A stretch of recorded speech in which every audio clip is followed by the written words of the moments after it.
আমার ইতিহাস দেখবেন, দেখেন আমি কিভাবে তরকারি কাটি। ওইগুলোর ওইখানে উঠাই দিছি আর আমাকে তরকারি দিছি, কিন্তু ওইগুলোর ওইখানে উঠাইও আমার একটু শান্তি নেই, কারণ দুইটাই একটু ফরফর ঝগড়া লাগে, দুইটারে যাইয়ে আবার আমি শান্ত করা লাগে। এ আম্মু আম্মু পড়বা পড়বা বাবা পড়বা, দেখছেন? আল্লাহ, কই যে যাইতাম আমি, আমার আর ভালো লাগে না। কিভাবে আমি তো কাজগুলো শেষ করব? কতগুলো সিমের বিচি, এগুলো খুলতে হবে, শাক আছে এখনো, এগুলো আছে। আমাকে ডিস্টার্ব কেন করছো? কাজ করব না? কাজ করব? আমার দিকে তাকাও। কেন ডিস্টার্ব করছো? কেন মুখে হাত দিছো? কেন মুখের হাত বাইর করো। ডিস্টার্ব করছো কেন? আমাকে ডিস্টার্ব করছো কেন? তোমাদেরকে আমি ওখানে দিছি, তোমরা ঝগড়া করছো কেন? কেন ঝগড়া করো? ঝগড়া করা ভালো? ভাই বোন ঝগড়া করে?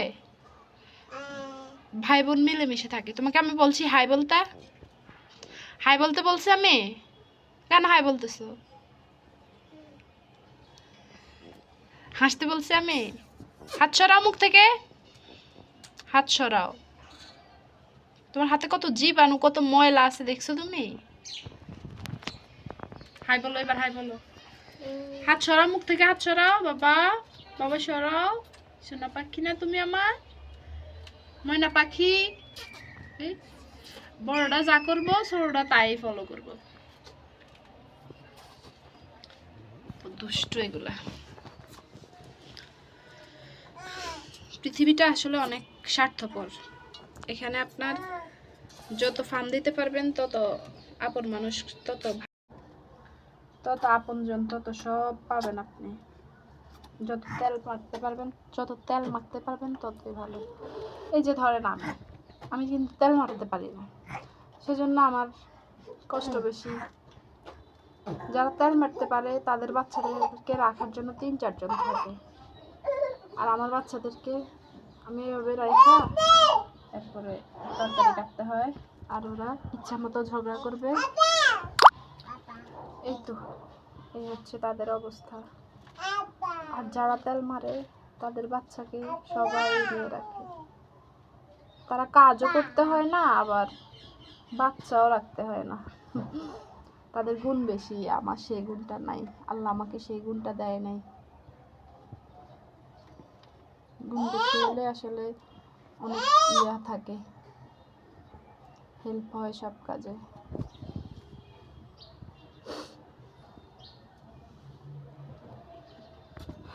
আল্লাহ, আপন মানুষের অভাব আমার। আমি আপন মানুষ করতে পারি না, মানুষকে আপন করতে পারি না, মানুষকে তেল মারতে পারি না, মানুষকে ফার্ম দিতে পারি না। এটা আমার ব্যর্থতা। আমার জামাইও পারে না, আমিও পারি না। আর মানুষের জামাইও পারে, মানুষও পারে, সেজন্য সবার কাছ থেকে হেল্পও পায়, আমি তা পাই না। যাক, আমি আশাও করি না আমার বাচ্চাকে কেউ ফাইলা দেখ, বা আমার বাচ্চা কারো কাছে থাক, দরকার নেই। কিন্তু এখানে কথা আছে, যাদের জন্য আমার বাচ্চা নিজের আপন মানুষ থেকে দূরে না, তাদেরকে আল্লাহ কখনো ছাড় না দেখ। ওরা এইভাবে থাকার কথা না। আম্মু আম্মু, ফেলে দিও না, আজান দিছে, কথা বলো না। হ্যাঁ, হ্যালো, নামছো কেন? বাবা যাও, ওখানে যাও, ওখানে যাও, এখানে আসে না। যাও, ওইটাতে উঠো, রুহি ওইটাতে নেমে গেছে, তুমি ওইটাতে উঠো, যাও জুড়িতে উঠো, যাও। সব ফেলে দিচ্ছি। হাই রে, আমি এগুলো ধুইছি না, এগুলো ধোয়া তো বাবা, মুখে আবার ধুবো। রাহিকে উঠাই দাও, তুই হেল্প করো।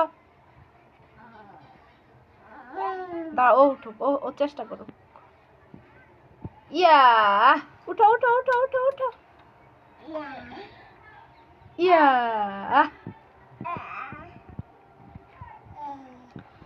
আর যখন দেখবেন আপনার খারাপ সময় আসে, তখন আপনার আপন মানুষ কমে যাবে। যখন ভালো সময় আসে, তখন আপন মানুষ বেশি হয়ে যাবে। যাক, আমি টেনশন করি না যে খারাপ সময় মানুষের বেশি দিন থাকে না, এটা আমি বিশ্বাস করি।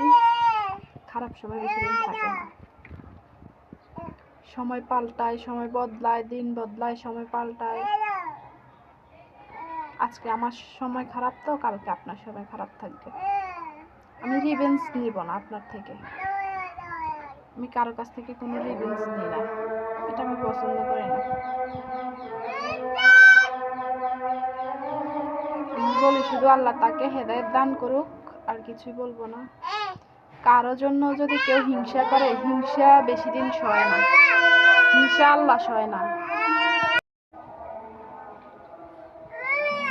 তা আমাকে এভাবেই রান্না করতে হয় সব সময়, প্রতিদিনই, এটাই আমার দৈনন্দিন রুটিন। অনেকেই ভাবে যে এখন আমি ভালো আছি, ভালোভাবে রান্না বান্না করি, জামাইকে খাওয়াই, বা হচ্ছে আপনার ভালো আছি, এখন ভালো থাকার জন্য জামাই কাছে চলে আসছি, অনেকে এগুলো বলে, কিন্তু আসলেই তা না। আমি যে আমার জামাইয়ের কাছে কেন আসছি সেটা আমি জানি, আর আমার আল্লাহ জানে, আমার জামাই জানে।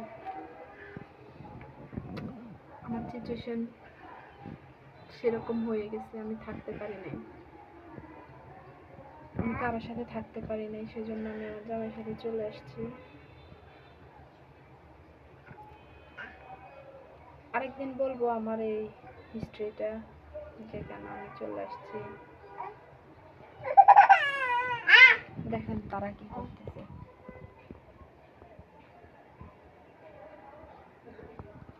এভাবে কেউ একা থাকার কথা চিন্তা করে? দুইটা বাচ্চা নিয়ে, দুইটা বাচ্চা দুইজনে চলতে পারে না, একা থাকার কথা কেউ চিন্তা করে? রুহি বাবা, রুহি, আমি বকা দিব এখন।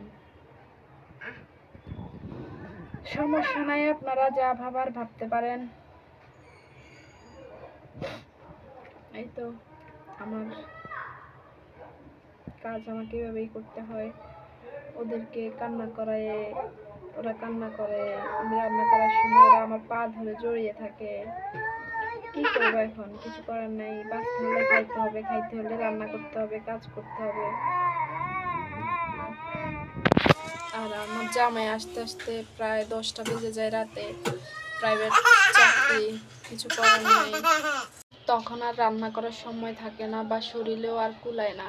সারাদিন ওদের সাথে কত দৌড়াদৌড়ি, আমিও তো একটা মানুষ, তাই না? আমারও তো টায়ার্ডনেস আছে। তো যারা আসলে বাচ্চা নেবেন বা বাচ্চা নেন, তারা নিজেকে প্রিপেয়ার করবেন, টুইন বেবি হইতেই পারে, এটা তো আর আমাদের হাত নাই, এটা আল্লাহর হাত। প্রিপেয়ার করে বাচ্চা নেবেন, যে এগুলো হইতে পারে, আমার সাথে কেউ থাকবে না, আমি একা দুটা বাচ্চা পালতে হবে। যখনই এটা আপনি নিজেকে নিজের ব্রেনে স্থির করে ফেলবেন, তখন কষ্ট কম হবে। আর আমি তো ছিলাম বেশিরভাগ শ্বশুর বাড়িতে, বেশি ছিলাম না, আমাদের বাড়িতে ছিলাম। তো সেক্ষেত্রে আম্মু সব কাজ করতো, আমার কোনো কাজই করা লাগতো না, আবার ওদেরকেও রাখতো। এখন হঠাৎ করে আমি সব কাজ করতে হচ্ছে, ওদেরকেও রাখতে হচ্ছে, আমার একটু বেশি ইয়ে হয়ে যায়, আমি কষ্ট হয়ে যায় আমার, এই আর কি। আর আমি ওইরকম ইয়া না যে আমি সব কাজ করতে পারি, সব কাজ করি, ওটা আমি পারি না। কখনোই কোনো কাজ করে খাই নাই বাড়িতে বা আম্মুর কাছে থাকতে বিয়ের আগে, এজন্য আমার একটু বেশি কষ্ট হয়ে যায় ওদেরকে নিয়ে। ওরাও একটু বেশি যায়, রাতে তো একটু ঘুমায় না, দিনে হাইস্ট 1 থেকে 1.5 ঘন্টা ঘুমাবে, তখন আমার অনেক কাজ থাকে, ওইগুলা করে আমি একটু ঘুমাইতেও পারি না।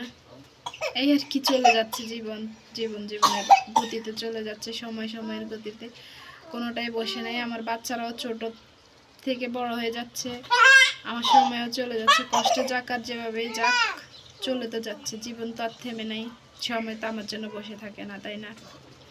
তো সবাই ভালো থাকেন, সুস্থ থাকেন, আমার জন্য দোয়া করবেন। যদি আমার ভিডিও ভালো লাগে আপনাদের, আমি আসলে আমার দৈনন্দিন জীবনের ছোট্ট একটা ভিডিও আপনাদের সাথে শেয়ার করি, এছাড়া আর কিছুই না। সারাদিনের ভিডিও তো আর দেওয়া যাবে না, ছোট্ট একটা মুহূর্তের ভিডিও আপনাদের সাথে শেয়ার করি। বাচ্চা রেখে ভিডিও করাও বেশি একটা চাপ হয়ে যায়, পারি না, এজন্য ভিডিও কমই দেওয়া হয়। তো সবাই ভালো থাকেন। আমার ভিডিওটা ভালো লাগলে আপনাদের কাছে আমার চ্যানেলটা সাবস্ক্রাইব করে দেবেন। আমার চ্যানেলটা মাত্র 1 সপ্তাহ হয়নি এখনো। ভিডিওতে লাইক কমেন্ট করবেন যদি আমাকে ভালো লাগে আপনাদের। সবাই ভালো থাকবেন, সুস্থ থাকবেন। আসসালামু আলাইকুম, টাটা।